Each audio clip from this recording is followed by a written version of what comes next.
Ya ha pasado un minutito de las 9 de la mañana y es momento de comenzar la charla con el doctor en Relaciones Internacionales, Ignacio Bartizay. Hay muchos temas para conversar. Primero que nada, bienvenido. Buen día, ¿cómo andan? Un gusto recibirte. Gracias. Bueno, hay muchos temas, ¿no? Porque ya hay políticas que está aplicando el gobierno de Trump que ya están con repercusiones. Pero para empezar por lo más reciente, quería, consultarte sobre esta visita del presidente chileno, Gabriel Boric, a Uruguay, las reuniones que tuvo con el gobierno saliente, con el gobierno entrante, y qué mensaje o qué interpretación se puede dar para los próximos años a propósito de los desafíos que tiene la región en esos acuerdos que se intentan buscar, ese Mercosur, si bien Chile no forma parte del Mercosur, que, no termina de echar a andar. Sí, siempre importante la visita del presidente chileno, porque Uruguay sostiene una relación muy buena con Chile, independientemente de los perfiles políticos. Yo creo que lo interesante y el hecho político de relevancia es que Boric, un presidente de izquierda, sostuvo una muy buena relación con Lacalle Pou, que ha visitado Chile, que fue a su asunción, recuerden, se reunió con él. Tiene Uruguay y este gobierno en particular una visión muy compartida con Chile con respecto a Venezuela. Entonces coinciden algunos posicionamientos de política internacional, donde incluso estamos más cerca de Chile que lo que se está de Brasil, o lo que se está de repente de México o de Colombia. Y el hecho de que se reúna también con el presidente entrante, y que también lo vea Mujica, es el pragmatismo de un presidente joven que lidera en este momento Chile, con el cual Uruguay tiene una relación muy buena en lo comercial y muy buena también históricamente en lo político, y resalta esa buena relación en momentos en donde sí van a existir tensiones en América Latina por los diferentes perfiles de algunos presidentes, ¿no? ¿En qué medida se puede avanzar o en qué sentido se podría avanzar un poco más? Porque parte de la comunicación que se manejaba desde Chile daba cuenta, de la posibilidad de acercar a Santiago con Montevideo. ¿En qué medida se podría transitar un camino un poco más cercano? Bueno, los acuerdos siempre se pueden aprovechar más y siempre se puede utilizar mucho más a Chile como plataforma para exportar a mercados donde Uruguay no accede. Más hacia el lado Pacífico. Exacto, eso es una gran discusión, donde también hay algunas definiciones logísticas que Argentina también las está atravesando con Chile, porque por supuesto necesitas mejorar los canales logísticos para poder beneficiarte de eso. Y se discutió de cierta forma ayer esto de, un Chile que tiene una apertura del mundo que Uruguay no tiene. ¿Y por qué? Por estar en el Mercosur, que hasta el propio Orsi en esa charla previo al asado decía, el modelo chileno es un modelo que yo admiro, es un modelo que le parece en términos de apertura comercial muy interesante. Y sí, claro, porque es un modelo que no tiene que ver ni con izquierda ni con la derecha. Todos los gobiernos chilenos han sostenido la apertura del mundo a través de los acuerdos comerciales. Hoy también están cuestionados, ¿no?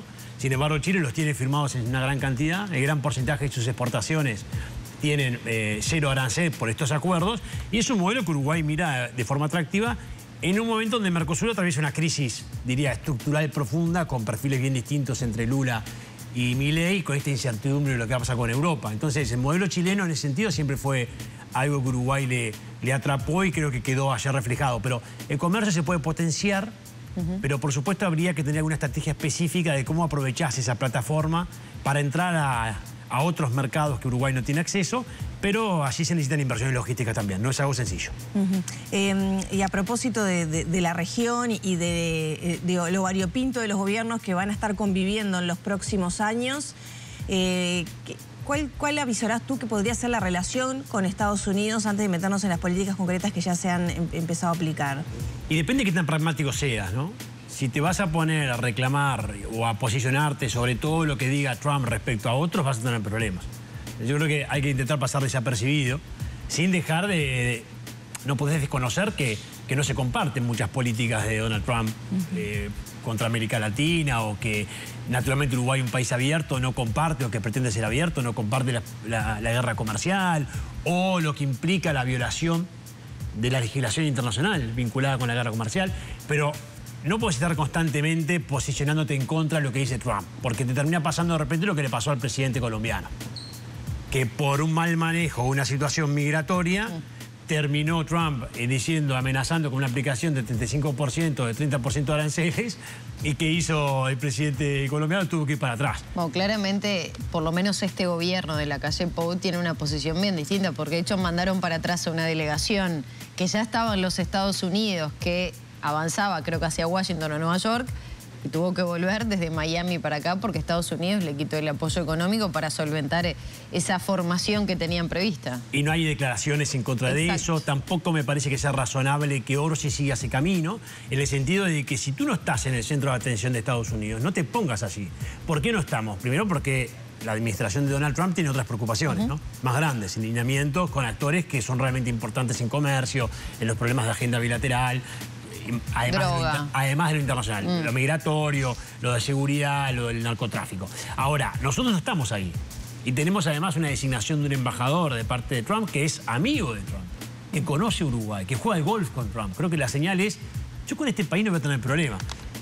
Y tenés el otro lado de Milei que genera esa relación contraria de amistad con Trump, con Marco Rubio, con Elon Musk, que no se sabe en qué va a terminar, con una incomodidad de Lula, me imagino, pero es que Lula ha sido muy cauto. ¿Vieron que Lula manejó esto con cautela? También la presidenta mexicana, como también lo hizo un poquito más demorado el primer ministro canadiense, que acordaron ahora esta pausa en la guerra comercial que se había ya anunciado por parte de Trump a partir del 1 de febrero.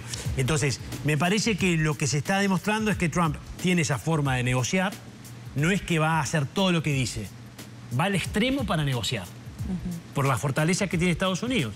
Entonces, ¿eso es polémico, es compartible? Bueno, no, pero es su forma de negociar. Entonces vos tenés dos formas, o sea, o te pones automáticamente con medidas retaliatorias y entrás en una espiral de guerra comercial o de agenda bilateral, o decís, bueno, ¿qué necesitas? Bueno, yo te mando 10.000 efectivos a la frontera para atender el tema, ok, y eso hace que nos abrimos un compás de un mes para aplicar los aranceles.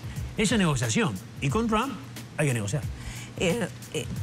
Viendo así la repercusión en la región, entonces es inviable que el Mercosur avance en los temas pendientes que tiene en este contexto en particular. Es difícil porque Milei está focalizado a Estados Unidos, solo a Estados Unidos, en la posibilidad de cerrar un TLC con Estados Unidos. Primero va a querer cerrar un nuevo acuerdo con el Fondo Monetario Internacional, lo necesita para la liberalización económica que va en curso. Ahora, después va a seguir insistiendo con el TLC. Entonces, desconfía del acuerdo Mercosur-Unión Europea. No creo que le preste mucha atención tampoco a la agenda en curso del Mercosur, que puede haber ahí alguna noticia. Y tenés esa diferencia de un Brasil y una Argentina, que no hay conversación, por lo menos en el más alto nivel. Entonces, el Mercosur sí no va a atravesar un 2025 de mucho éxito, dependiendo de lo que pueda ocurrir con el acuerdo Mercosur-Unión Europea, que si eso avanza, el panorama cambia. Pero vas a tener siempre un Milei que va a insistir en la flexibilización, en el acuerdo con Estados Unidos, no importando lo que me diga Lula, la necesidad de abrirse. Y ahí Uruguay, en particular el gobierno de Orsi, va a estar un poco incómodo, porque tiene de un lado a Lula y de otro lado a Milei. No es fácil para Uruguay esa posición, ¿no? ¿Se va diluyendo la posibilidad de avanzar o de pensar un TLC con China a nivel bloque con este contexto de Estados Unidos y esta guerra comercial? A nivel bloque sí es complejo porque no tendría sentido que Milei, que está focalizado en Estados Unidos, dé un paso con China en este momento desde el punto de vista geopolítico. Eso también nos frena a nosotros. Eso nos frena a nosotros, pero además a nosotros nos frena también un cambio de oposición en el gobierno uruguayo. Más allá de la discusión de Brasil, China y el Mercosur, de si podemos o no podemos, que eso no se terminó de resolver nunca, ¿no? Pero la realidad es que el próximo gobierno de Orsi, por lo menos lo que se ha dicho de algún asesor, ¿no? Lo que ha dicho Padrón en algunas notas, lo que ha dicho el propio O'Donnell es el TLC con China nunca existió esa posibilidad, los TLC no son mi instrumento y no voy por ahí. O sea, tenés varios problemas juntos. Tenés el cambio de contexto internacional que no te favorece porque no creo que Argentina lo impulse. Quizás Brasil puede impulsarlo, pero ya no sería Mercosur porque Argentina no sé si lo acompaña. Y además tenés un cambio de gobierno en Uruguay que no parece estar en su agenda el TLC bilateral con China ni la flexibilización del Mercosur. Entonces, en ese sentido, pierde fuerza por todos lados. Y a propósito de las medidas que está aplicando Estados Unidos, como por el tema arancelario, que vos ya lo traías a la mesa, ¿qué repercusiones concretas podría tener a nivel de suba del dólar, que van a terminar repercutiendo también en Uruguay y en la economía de este pequeño país? Y que ya están teniendo, porque las monedas se van depreciando por las medidas que él anuncia, que después no las anuncia, hay subas, hay bajas, se ven impactadas las bolsas. Esto tiene implicancias obviamente en los precios internacionales, porque algunas de las medidas, la evolución del propio dólar afecta también el precio internacional de algunos commodities, las definiciones que está tomando respecto al petróleo también tiene implicancias en el precio. Entonces vamos a ver fluctuaciones. Hay que esperar. ¿Por qué? Porque en el corto plazo Trump va a lanzar una gran cantidad de posicionamientos que los hace para abrir una negociación. El ejemplo más claro es el Canal de Panamá. El Canal de Panamá fue al máximo, diciendo que hasta estaría dispuesto a intervenir. No, pero no, nadie está pensando en esa posibilidad. Lo que quiere es, como envió a Marco Rubio, hacer que Panamá tenga una relación menor con China, que no renueve el memorándum que no renovó en el marco de la Ruta de la Seda, que quizás bajen los costos y las tasas del Canal de Panamá. Lo que hace es, voy a un posicionamiento de máxima para después conseguir algo y victorias. Él necesita victorias. En su modelo de negociación, el conflicto permanente sin resultados no sirve. Sirve ir al máximo, pero después conseguir victorias. Tengo ahora más control en las fronteras con Canadá y con México. Tengo ahora la posibilidad de enviar a los migrantes cuando tenga ganas porque lo puedo acordar con los países. Voy a resolver seguramente con una propuesta que no necesariamente favorezca de repente el problema de fondo. Voy a intentar resolver los conflictos que están en curso a nivel internacional. Esas son victorias para él, por lo menos de política interna para quienes los votaron. Pero no pueden ser sostenibles en el tiempo porque ahí pierde también Estados Unidos. Es antieconómico lo que propone Trump. Lo que propone Trump afecta a las propias empresas de Estados Unidos que compran insumos y partes y piezas de toda parte del mundo. Sí, que se les encarecen y por lo tanto podría disparar la inflación, que ha sido un problema inflacionario, pero tenés un problema de pérdida de competitividad y tenés hasta un problema de productos que no accedes. Tenés un problema de distribución real. Pero además también estás afectando a las empresas que están instaladas en otras partes del mundo y produciendo para exportar a Estados Unidos. O a las empresas estadounidenses que producen para vender en grandes mercados afuera de Estados Unidos. O Tesla no produce autos en China. Exacto. Y tú en las calles de Shanghái ves circular los Tesla. ¿Qué lectura? Si hay que explicar un poco, ¿qué es esto? ¿Tener margen de maniobra que necesita Trump? Tiene dos cosas. Primero que llega Amenazo, sé que soy una de las principales potencias del mundo. Primero es eso. Pero digo, también los países y los gobiernos pueden hacer esta lectura. Bueno, como de repente hizo Jane Bauman en su momento. Bueno, me pones 25, te muevo 25 también. Igualamos el tema aranceles. Todos pueden igualar, todos pierden con eso. Por eso mismo, todos entonces, pierden. Pero ¿qué es lo que busca Trump? ¿Margen de maniobra para qué? Lo que él busca es posicionar... Él tiene una política muy clara de por qué llegó a la presidencia. Desde el punto de vista de su retórica, el American Great Again, ¿no? La culpa la tiene China, no somos un país fuerte, no controlamos nuestras fronteras, tenemos desvirtuadas todas nuestras ciudades por problemas de seguridad, toda la culpa de eso es la migración, y la gente votó eso. Entonces, su primera respuesta es hacia el propio estadounidense. ¿Ok? Eso es lo primero. Aunque en muchos casos sea antieconómico o inviable lo que propone. Porque construir un muro en toda la frontera con México no es inviable desde el punto de vista físico. De todo tipo, no, de todo, económico, pero además, económico, infraestructura. Pero aparte, ¿es realmente la solución? ¿Solucionarse el problema del narcotráfico haciendo un muro? No, son símbolos, son mensajes que alguien quiere escuchar, que es las personas que lo votaron. Es American Great Again. Hay una población de Estados Unidos que está afectada por esta situación. Entonces, él lo que hace es proponer todo esto para sentar en la mesa de negociación a los que entienden son los responsables de esa situación. Entonces, negocia por la fuerza, porque es la primera potencia a nivel mundial, y porque tenés estos países que te exportan miles y miles de millones de dólares a tu mercado. Entonces, habilita una negociación que después termina en algo que no es el todo, no es el 100% que él propone, no va a obtener nunca el 100% que él propone. Va a obtener un 40, un 50, pero eso es una victoria para él, y la muestra como tal. Ahora, Ignacio, lo que me genera, que ayer lo hablábamos, o en estos días con Matías Carámbula también, es esta situación, este contexto político, económico que plantea Estados Unidos, ¿puede beneficiar en alguna medida a Uruguay para abrir otros mercados, abrir otro tipo de vínculos y relaciones bilaterales? En el corto plazo puedes verte beneficiado. ¿Por qué? Porque ocurren varias cosas. Los que tienen relación con Estados Unidos estratégica y tu socio estratégico te golpea, tú empiezas a buscar por otro lado. Cuando en quien vos confías te empieza a golpear, es natural que tú te vayas abriendo. Entonces, algo no analizado lo suficiente que puede golpear a Trump es, sí, claro, de repente México ahora mira más para Brasil que lo que estaba mirando antes. De repente hasta profundiza la relación con China, que es un efecto que justamente Trump quiere generar el contrario. Eso se puede dar. A la vez se pueden dar que al trabar algunas exportaciones vos te puedes haber beneficiado de exportar a Estados Unidos productos que ahora no van a poder exportar competidores tuyos a Estados Unidos. Exacto. Podría ocurrir, por ejemplo, con la carne. O medidas retaliatorias, que son estos aranceles que vos decías, ¿no? O sea, vos me pones aranceles y yo te pongo aranceles. Vamos a poner un ejemplo. Uruguay, exportaciones de carne a China, ¿no? es nuestro principal mercado más allá de la estrepitosa caída que tuvimos de precios, ¿no? Estados Unidos es un gran exportador de carne a China. Estados Unidos le va a poner aranceles a China. China le va a responder con medidas retaliatorias a Estados Unidos. Podría ponerle aranceles a la carne y eso podría favorecer a Uruguay. O sea, en el corto plazo pueden haber algunos impactos que pueden generar aperturas o beneficios. En el mediano y corto plazo, en una guerra comercial, todos perdemos. Eso tiene que quedar muy claro.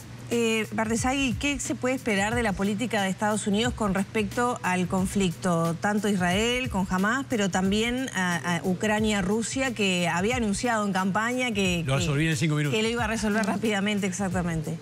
Bueno, con Medio Oriente ya tiene esta presión inicial que se dio antes de que Biden entregue el poder, que por supuesto la presión de la administración que estaba por asumir tuvo que ver. Entonces está en este proceso de, bueno, este acuerdo que se llevará en fases para la entrega de rehenes de un lado y de otro, y esto se está llevando adelante con algunas dificultades, pero es cierto que se está llevando adelante. No es la solución definitiva, ¿no? No vayamos a creer que la guerra en Medio Oriente está solucionada. Entonces, se va a necesitar de un Trump que tenga una estrategia en Medio Oriente. Y ahí la clave es cómo va a reaccionar con Irán. Todavía hay poca claridad ahí, ¿no? Después, en la guerra en Ucrania, está claro que se va a juntar con Putin para conversar sobre esto. El asunto es qué tanto va a contemplar los intereses de Zelensky y de Ucrania, qué tanto va a ceder para que Putin pueda acordar un acuerdo de paz y qué tanto va a involucrar a Europa en el marco de la discusión de fondo que tiene con la OTAN.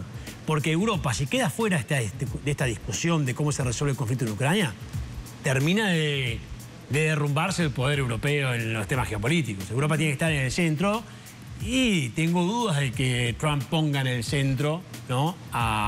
Y después tenés a China.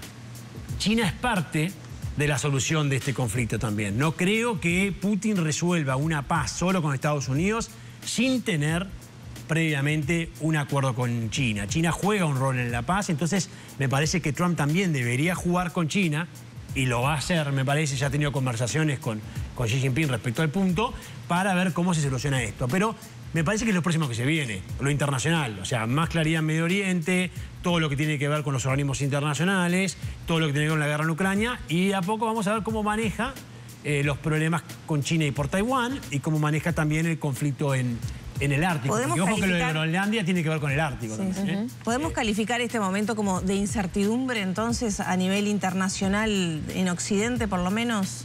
Bueno, pero ya estábamos, ¿eh? La incertidumbre tiene tiempo. Yo les diría que la incertidumbre en Occidente o el debilitamiento de Occidente arrancó en el 2001, en adelante. Ahora estamos en una especie de recalculando, podríamos decir, porque tenés a Trump y algunas de las posiciones de Trump son particulares. ¿Por qué? Porque está dispuesto a reunirse con Putin y de repente decir si la solución es que Ucrania pierda un 20 y pico % de su territorio, es una paz momentánea. Yo lo que quiero es decir que conseguí la paz. No sé si quiere solucionar el problema de fondo, que tampoco sé si es fácil de solucionar. Lo mismo hará con Corea del Norte. Probablemente tengamos una nueva reunión entre Estados Unidos y Corea del Norte. Hay que ver cómo va a manejar el tema de Irán, cómo va a ser su relación con los países árabes en el conflicto de Medio Oriente. Ahí está la incertidumbre, en que todavía no sabemos cómo va a llevar adelante cómo va a atender esos problemas. Pero la incertidumbre a nivel global lleva mucho tiempo porque definitivamente tenemos que asumir que estamos en un cambio de época y no tenemos muy claro hacia dónde vamos, ¿no? Si tuviéramos que hacer un comparativo entre el primer periodo Trump y ¿cuáles son las diferencias más marcadas? Sobre todo en ese discurso y en las políticas que se van a llevar adelante. Que es su último tiro. Y entonces viene por todo. Va a querer, está tan fuerte, primero que ganó muy bien las elecciones, fortalecido, y con todas esas imágenes épicas del intento de asesinato, y bueno, con esa debilidad proyectada por Biden. Biden proyectó debilidad en la interna de la administración estadounidense, en su propio partido, pero también en el mundo, con sus errores, ¿no? Entonces, todos los medios internacionales, las tapas ponían a Trump como el salvador. Ahora viene a dar seguridad. ¿Por qué? Porque se ganó ese lugar en su campaña. Entonces me parece que lo que vemos es un segundo mandato que, a diferencia del primero, va a tener menos retórica y va a tener más acción. No quiere decir que no negocie. No hay que temerse esto de que se tomó un mes, es una pérdida para aplicar los aranceles con México, con Canadá y quizás lo haga con China. No, él lo muestra como una ganancia, porque él ya solo por el anuncio logró que llevaran miles de soldados para la frontera. O sea, ahí ya ganó él, entonces está ganando él. Claro. Y va a seguir ganando en esta lógica de negociación y todos los países van a tener que tener mucha diplomacia y mucha paciencia estratégica, incluido Uruguay. Por más que somos chiquitos, ojo con las sobrereacciones, porque no queremos que Trump diga aranceles para Uruguay del 25% porque molesta una declaración política. No sería muy razonable.